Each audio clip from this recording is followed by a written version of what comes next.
Bismillahirrahmanirrahim. Welcome to another video, and in this video we will discuss the second exercise of chapter number 5, exercise number 5.2. You all know that कि हम इस chapter के अंदर हमारे इस chapter का नाम है पार्शियल फ्रैक्शंस। लाइक अ फ्रैक्शनल फंक्शन गिवन होता है हमारे पास इस शक्ल का p of x upon q of x, और यहाँ पे जो q ऑफ x है लाइक द डिनोमिनेटर ये ज़ीरो नहीं होता, और जो दोनों p of x and q of x हैं ये और पोलिनोमियल्स, ये दोनों क्या होते हैं? पोलिनोमियल्स होते हैं।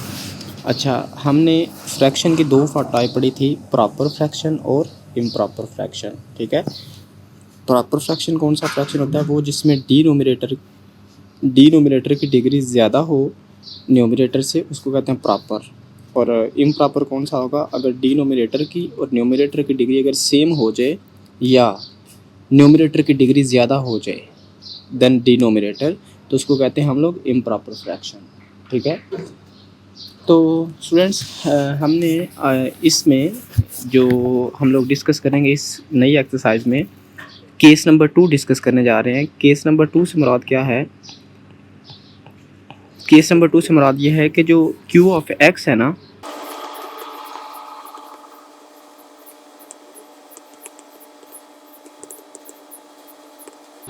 Has repeated linear factor. Like the जो q ऑफ x होगा यानी डिनोमिनेटर होगा, ये q ऑफ x की बात हो रही है, इसके अंदर कैसे फैक्टर होंगे?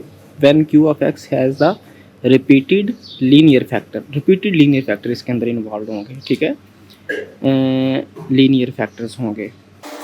स्टूडेंट्स, रिपीटेड से मुराद क्या है? Repeated linear factor, for example if I right a linear factor x plus 1, okay, I again right x plus 1, I again से x प्लस 1। सो मैंने कितनी दफ़ा बोला x प्लस 1? 3 दफ़ा बोला ना। तो स्टूडेंट्स, हम इस 3 दफ़ा कहने को एक आसान अल्फाज में ऐसे कह सकते हैं, x plus 1 to the whole power 3। ठीक है, सो इस बात का मतलब क्या है? जितनी होल पावर होगी ना, जितनी होल पावर होगी वो समझ लो कि वो वाला फैक्टर उतनी दफ़ा रिपीट हो रहा है। जैसे इस केस में होल पावर 3 आ रही है, तो वो कितनी दफ़ा रिपीट हो रहा है? 3 टाइम के लिए रिपीट हो रहा है। कौन रिपीट हो रहा है? This x plus 1। x plus 1 क्या चीज़ है? एक लीनियर फैक्टर है। लीनियर फैक्टर कौन सा फैक्टर होता है? जिसमें वेरिएबल की पावर कितनी होती है? 1 होती है। तो स्टूडेंट्स, इस पूरी एक्सरसाइज में, एक्सरसाइज नंबर 5.2 में जो हमें नज़र आएंगे ना फैक्टर, वो किस शक्ल के होंगे? वो ऑलवेज रिपीटेड टाइप के होंगे। ठीक है, चलें स्टूडेंट्स, हम लोग क्वेश्चन इसकी क्वेश्चंस के सॉल्यूशन की तरफ जा रहे हैं।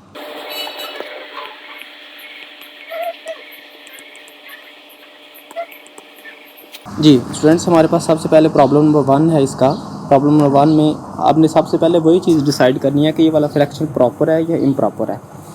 तो अगर आप न्यूमरेटर की डिग्री देखें तो हाईएस्ट पावर ये है, कितनी है? 2। इसका मतलब कि न्यूमरेटर की डिग्री कितनी होगी? 2। और डिनोमिनेटर में होल क्यूब है, यानी जब इस टर्म का क्यूब ओपन करेंगे तो आ जाएगा x क्यूब।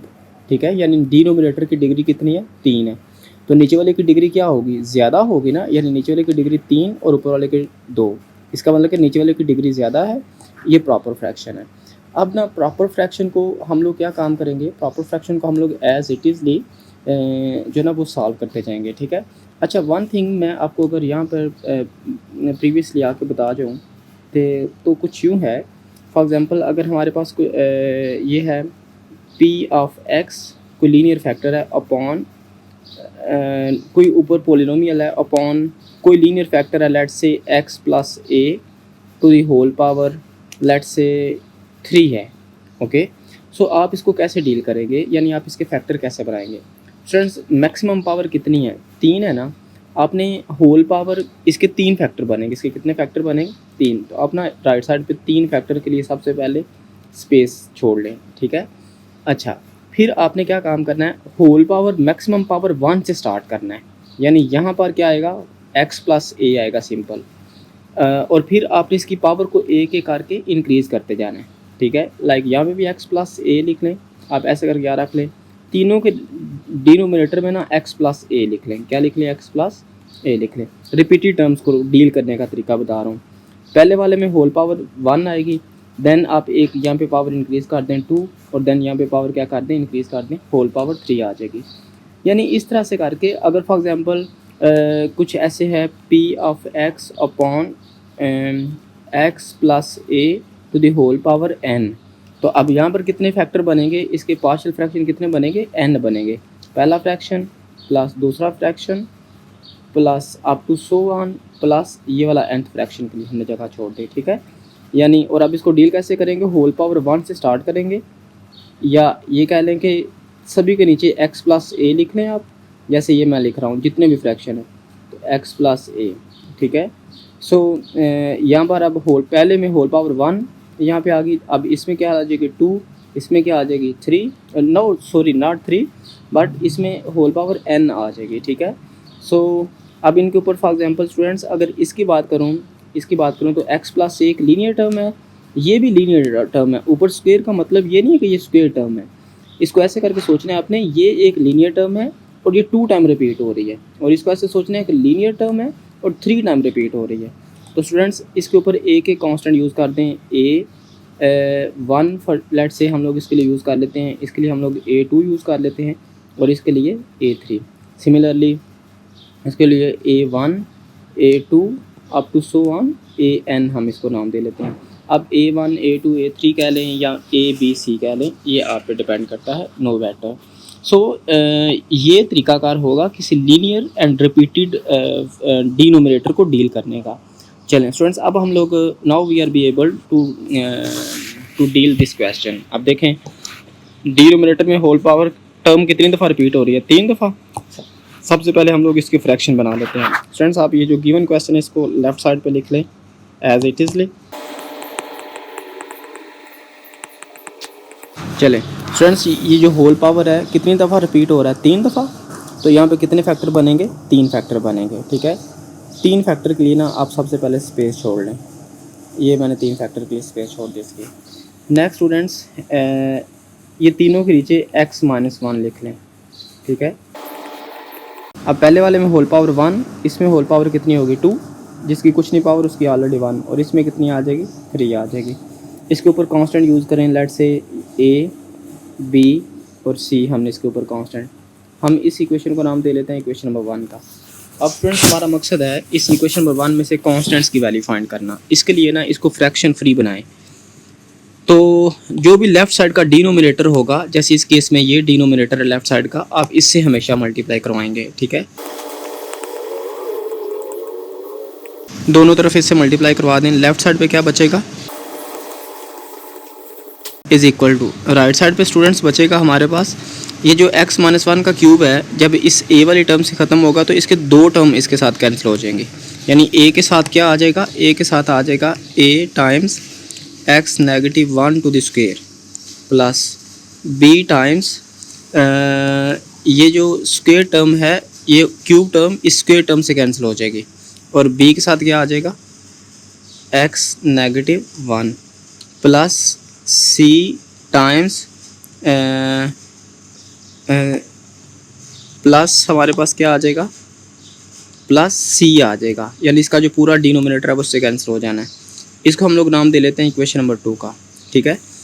अब स्टूडेंट्स हमारा मकसद ये है कि हमने इन कांस्टेंट्स की वैल्यू फाइंड करनी है, यानी a, b और c की वैल्यू फाइंड करनी है, और वैल्यू फाइंड करके हमने यहाँ पर इक्वेशन नंबर 1 में वैल्यू सब्स्टिट्यूट कर देनी है। अब जो ये वाली वैल्यूज़ है ना, इनको फाइंड करने के एक मेथड हमने पीछे सीखा था, वो था मेकिंग कोफिशिएंट ज़ीरो। उस मेथड का नाम क्या था? मेकिंग कोफिशिएंट ज़ीरो, यानी कोफिशिएंट को ज़ीरो बनाना। तो आपने क्या काम करना है स्टूडेंट्स? सबसे पहले ना कोफिशिएंट को ज़ीरो बनाना है, ठीक है। जितने कोफिशिएंट ज़ीरो बन जाएँ आपने वो ज़ीरो बनाना है, ठीक है।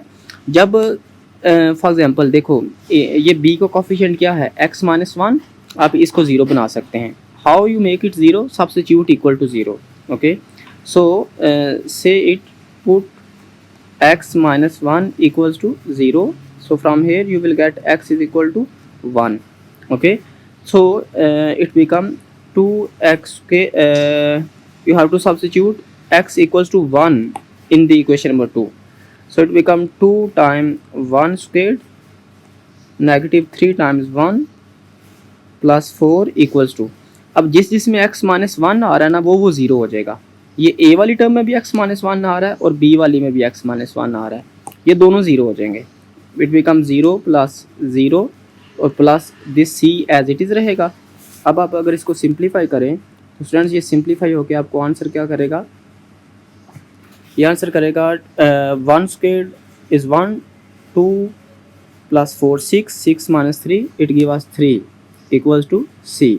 तो ये एक वैल्यू हमारे पास आ गई है, एक कांस्टेंट की वैल्यू आ गई है सी की।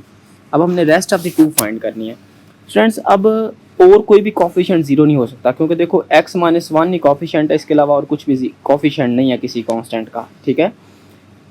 अब दूसरी टेक्निक आती है, पहला मेथड का नाम क्या है, बाय मेकिंग कॉफिशिएंट ज़ीरो। अब हम लोग दूसरा मेथड, एक और मेथड अप्लाई करने जा रहे हैं, उस मेथड का नाम है इक्वेटिंग कॉफिशिएंट। उस मेथड का नाम क्या है, मैं सिर्फ यहाँ पे मेथड का नाम लिख रहा हूँ, इक्वेटिंग कॉफिशिएंट मेथड। अब हम लोगों ने इक्वेटिंग का मतलब होता है बराबर बनाना, ठीक है, equating coefficient method.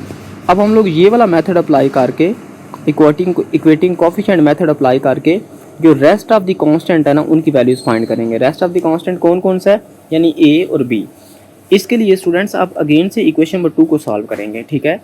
Equation number 2 को सॉल्व करने का मतलब क्या है, फॉर एग्जांपल ये x माइनस 1 का होल स्क्वायर है, इसको ओपन कर लेंगे, ये b है इसको आगे मल्टीप्लाई करवा लेंगे और फिर इस इक्वेशन को अरेंज, राइट साइड को अरेंज कर लेंगे, ठीक है।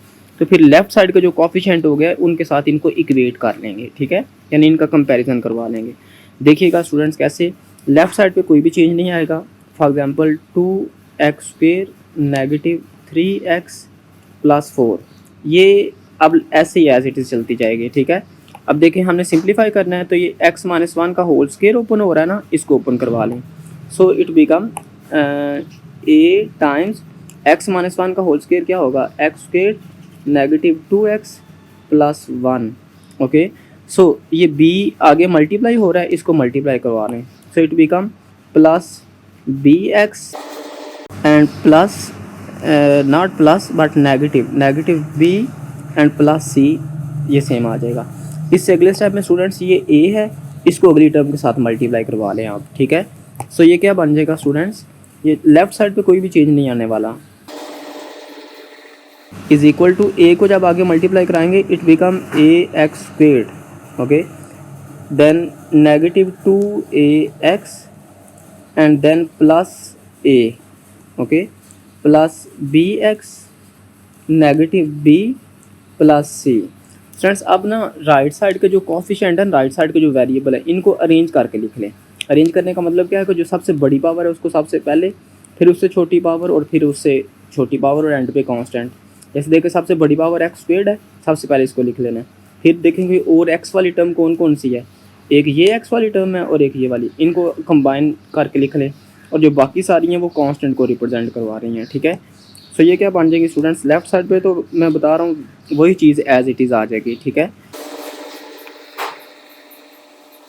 ओके स्टूडेंट, लेफ्ट साइड पे क्या है, 2x square negative 3x plus 4 equals to ax square.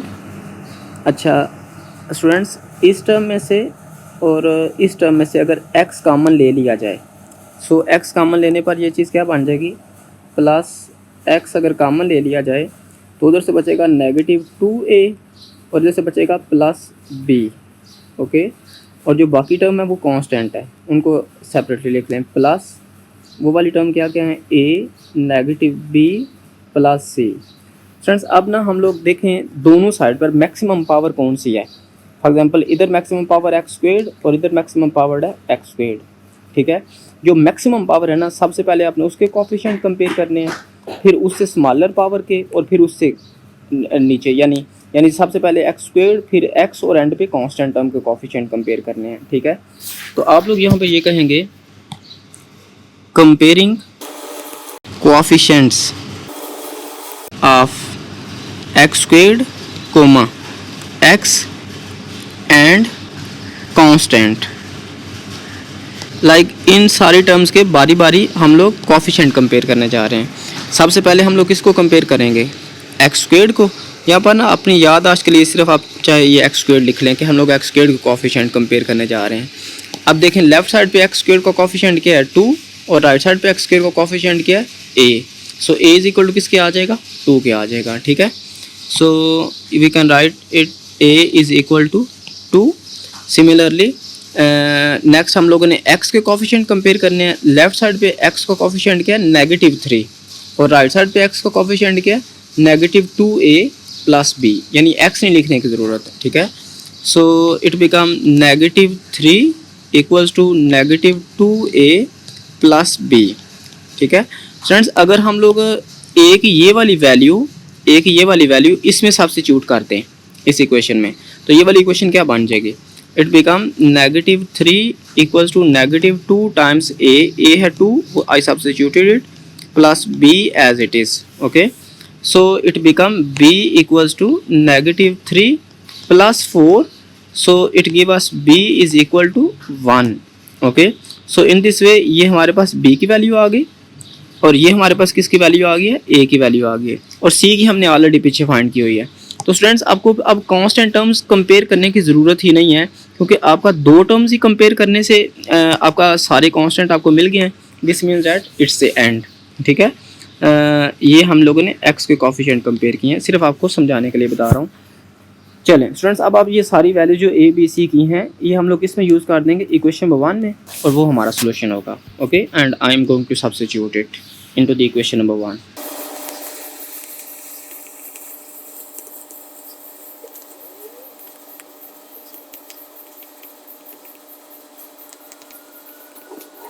a की वैल्यू है 2, I subtract 2 over here upon x -1 plus b की वैल्यू है 1 upon x -1 to the square plus c की value क्या आई है, c की वैल्यू है 3, ओके।